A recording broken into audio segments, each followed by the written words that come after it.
My roommate disappears every night at 3:17 a.m. Last night, I followed him. I left my phone recording on the nightstand and pretended to sleep. At exactly 3:14 a.m., I heard the soft creak of Adam's mattress and the rustle of bedsheets. My back was to him, but I kept my breathing steady. The door opened. Closed. Soft footsteps down the hall. Silence. I waited until 3:20. Then I got up. His bed was neatly made, like he hadn't even been in it. His hoodie, the gray one he always wears, was gone from the hook. So were his shoes. I checked the apartment door. Locked from the inside. No keys missing. Which didn't make sense. Next night, I tried again. This time, I peeked. At 3:17 a.m. sharp, Adam stood up, but not like a person waking from sleep. He moved all at once, like a puppet pulled by strings. No stretch, no yawn, no hesitation. He just rose. His eyes were open, but unfocused. He walked to the door, barefoot, and stepped into the hallway. I followed him. Barely breathing, I kept a few paces behind as he moved through the dorm. He never looked back. Not when we passed the vending machines, not when the automatic lights flicked on. He moved with eerie precision, like he knew where every motion sensor was, every camera. Then he exited the building. I hesitated. I wasn't exactly dressed to wander campus at night, and something in my gut screamed, "Don't follow him." But I did. He walked across the quad, past the engineering labs, straight into the woods behind the athletics complex. Yeah, we have woods. Not much, maybe a few acres, but no one goes there. Not since the rumors last year. Some freshmen said they saw a wild animal or something. Campus police found nothing, but I remember the story.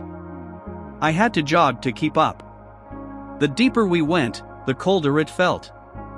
And silent, like the trees were holding their breath. Then Adam stopped. We were in a clearing. Moonlight filtered through the trees just enough for me to see him standing at the center. He tilted his head back, arms at his sides. For a moment, nothing happened. Then the ground pulsed. I swear to God, the ground moved like a heartbeat under the dirt. Adam didn't flinch. I did. I wanted to run, but I couldn't look away. The air shimmered around him, like heat distortion. Then I heard a sound, low, guttural, not human. It came from beneath the clearing. Adam opened his mouth. But it wasn't his voice that came out. I don't even know how to describe it. It was layered, dozens of voices at once, whispering, screaming, chanting. I couldn't understand the words, but my skin crawled with every syllable. Then, just as suddenly, silence. Adam collapsed. I waited. He didn't move. After what felt like forever, he stood up like nothing had happened, and walked back the way he came. I sprinted home. Back in the room, I dove under my covers and pretended to sleep. A few minutes later, he walked in, calm, quiet. Got into bed. Didn't say a word. Next morning, he acted normal. Cheerful, even. Ate cereal while watching anime on his laptop. I asked if he slept well. He said, "Best sleep I've had in weeks." I don't know what's happening. I haven't told anyone. I keep checking for signs during the day, strange behavior, memory gaps, anything. But he's just Adam. My roommate. The guy who gets excited about Linux updates and can eat 6 packs of ramen in one sitting. But every night at 3:17 a.m., I wake up. And his bed is empty. I think tonight I'm going to follow him again. But this time, I'll bring a flashlight. And something sharp. Just in case. The next morning, Adam was in the kitchen making coffee like nothing happened. He was humming. I stared at him, trying to spot something off, a scratch, a smudge of dirt, anything, but he looked perfectly normal. Relaxed. Like he hadn't just stepped through a wall into God knows where. I didn't say anything. I couldn't. What was I supposed to ask? "Hey man, Where do you go when you melt through reality? Instead, I played dumb. He offered me a cup of coffee. I said no. My hands were still shaking. That day, I bought a cheap motion trigger camera and stuck it in my room facing the hallway. I angled it just enough to catch the wall he touched, but not so obvious he'd notice. I didn't know if it would even pick up whatever I'd seen. I mean, how do you record a wall turning into a door? Still, I had to try. That night, I pretended to sleep again. 3:16 a.m. Click. This time, I didn't peek. I waited until I heard the soft scrape of the wall, and then silence. No footsteps, no door closing, just the low, skin-prickling hum that seems to follow him when he leaves. Once I was sure he was gone, I got up and checked the camera. The footage was corrupted. He was smiling. I shut the laptop and didn't touch it for a day. I started leaving my lights on at night. Bought salt. I don't even know why, something I read online about spiritual protection. I don't believe in that stuff. Or at least I didn't. Then, 2 nights ago, everything changed. I woke up before 3:17. It was pitch black. My clock was dead. Phone too. Total silence. I sat up, disoriented, no glowing numbers, no hum from the mini fridge. Like the world had been paused. Then I heard footsteps. But not from the hallway. From inside my room. I froze. The door hadn't opened. No one had come in.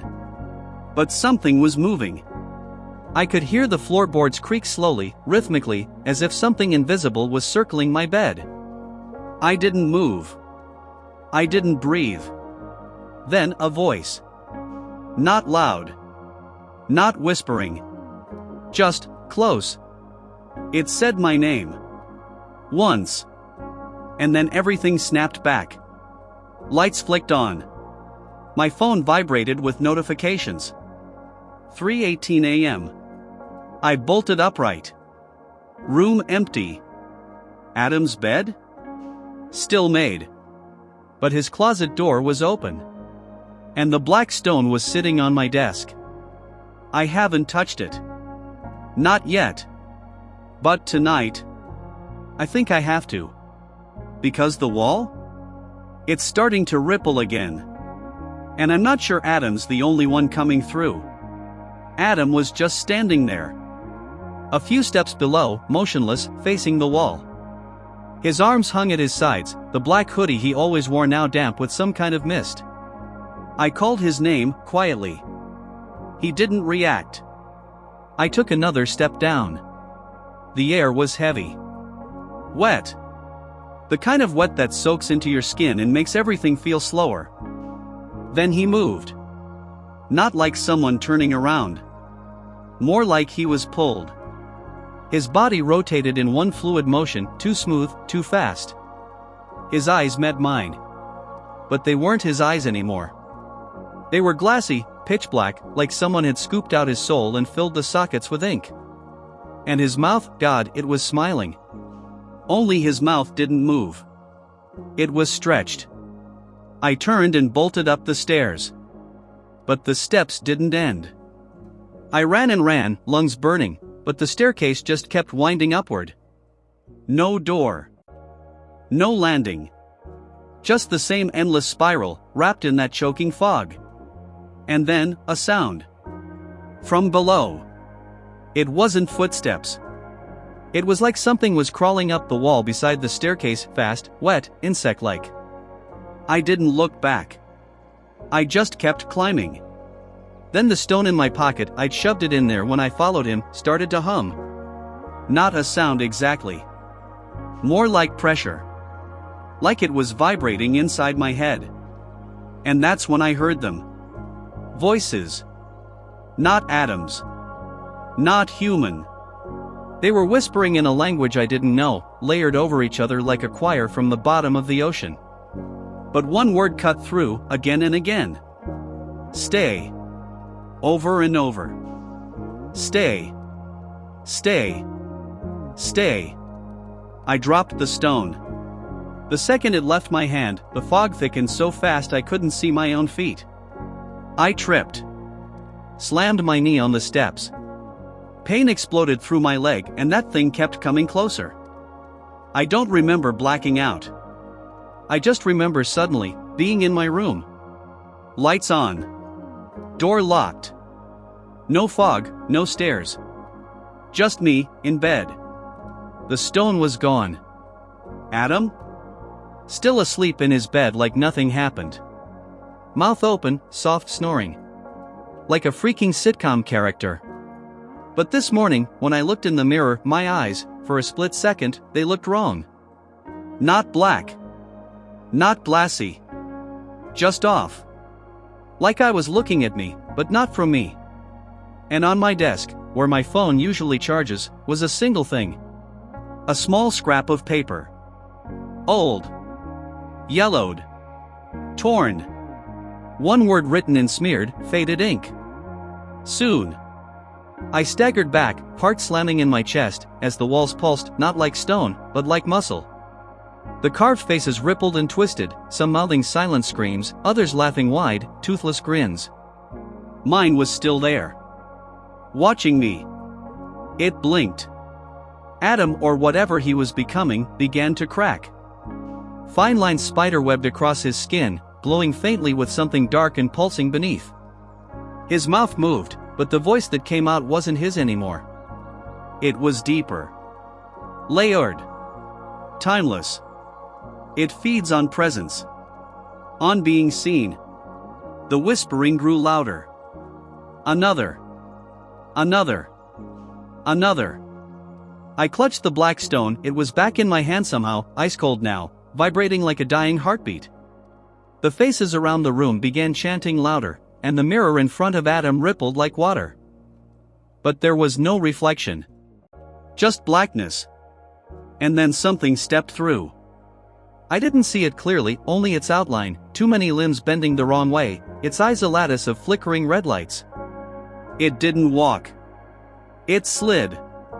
Like shadow and bone melting forward. Adam turned to me, face half stone now, and said, "Don't look at it." But I already had. And in that instant, I knew it. Not its name, it had none. But its nature. It didn't want to kill. It wanted to replace. It stepped toward Adam, and he didn't resist. His body crumbled like ash, face shattering into dust. The mirror flashed. And where Adam once stood was me. Same hoodie. Same face. Same small scar on the chin. It looked at me and smiled. The voices quieted. The faces in the wall stared at me now, all of them. And in one unified voice, they whispered. Another accepted. The stone turned warm in my palm. Too warm. I dropped it, but it hovered in the air, spinning slowly, pulsing. The door reappeared behind me, the one back to the hallway. It looked normal. Harmless. My way out. But before I could move, the other me stepped between me and it. Tilting its head. Smiling. "You're already here," it said. "You just haven't realized which one of us left yet." Then everything blinked. Now I'm back in the apartment. Adam's here. Making noodles. Laughing at his phone. But sometimes, I catch him watching me, not like a roommate. Like a mirror. And sometimes, I don't remember being me. Not really. I sat up too fast. My head spun. Everything felt wrong, the air, the light, even the smell of the room. It was like reality had been reassembled slightly off. The guy handed me a glass of water. He said his name was Jordan. Said I passed out in the hallway, right outside the dorm. That he just transferred in and found me there, mumbling something about stairs and faces. I checked the mirror. I still looked like me. Mostly. But my eyes, they didn't feel like mine. I didn't say much to Jordan. Just nodded, said I must have had a weird dream, and stumbled out. I needed air. I needed to think. Outside, the campus looked almost normal. But the trees were in the wrong places. The statue near the fountain was different. And no one looked familiar. Back in the dorm, I kept glancing at that carving on the wall. My face. My exact face. Except the smile was too wide. Too knowing. I scraped at it with a key. Nothing. Not even a scratch. Later that night, I heard Jordan talking in his sleep. He said my name. Over and over. Like a chant. Then, at 3:17 a.m. exactly, he sat up. Rigid. Blank-eyed. Just like Adam used to. He turned to the wall, my wall, and reached out. Nothing happened. No door. No stone. Just the sound of his fingernails scratching against the carved face. Slowly. Rhythmically. Then he whispered. Almost ready. I didn't sleep again. I waited for daylight, then ran to the registrar's office. Tried to find any record of Adam. Nothing. No one by that name had ever lived in my building. Not last year. Not any year. But I remember him. I remember the ramen. The way he hated overhead lights. The way he laughed at dumb YouTube compilations at 2 a.m. I remember the stone. The stairs.